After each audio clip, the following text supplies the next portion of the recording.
लव you श्रीकल्प. काल झालेल्या YouTube live session मध्ये आपण कितीतरी नवीन गोष्टींचं ज्ञान आपल्या श्रीकल्पजींकडून घेतलं. दादाश्रींनी सांगितलं, आजचा माणूस मूलभूत गोष्टी विसरत चालला आहे. जे मिळेल ते खाणं, कृत्रिम अन्न पदार्थ आणि करिअरच्या नादात आपल्या आरोग्याकडे दुर्लक्ष, हे सर्व आपल्या जीवनशैलीत खोलवर रुजलेलं आहे. आणि त्यामुळेच आज आरोग्याचं पुनर्निर्माण ही काळाची गरज आहे. तसेच सत्वशुद्धी थेरपी आणि पंचकर्म यांचे महत्व देखील आपल्याला स्पष्ट झाले. हे सर्व करताना श्रीकल्पजींनी आपल्याला सांगितले आपल्यामध्ये सात्विकता कशी वाढवावी, तर ते 3 प्रकारे: माणसाचे आचरण, माणसाचे आरोग्य आणि माणसाचे नियम अथवा पथ्य.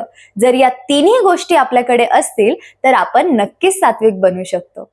कारण शरीर हेच एक साधन आहे जे आपल्याला देवापर्यंत घेऊन जाईल व मोक्षाच्या दिशेने नेईल. त्यामुळे त्याला जपणं खूपच महत्वाचं आहे. तर मित्रांनो, काल झालेल्या सुंदर अशा सेशन नंतर आपल्या सर्वांच्या मनात काहीतरी प्रश्न निर्माण झालेच असतील. तर आपण आपले प्रश्न लवकरात लवकर आम्हाला कमेंटद्वारे कळवा, कारण आपले श्रीकल्पजी आपल्याला त्यावरती मार्गदर्शन करणार आहेत. ही संधी तुम्ही चुकवू नका. लव यू श्रीकल्प.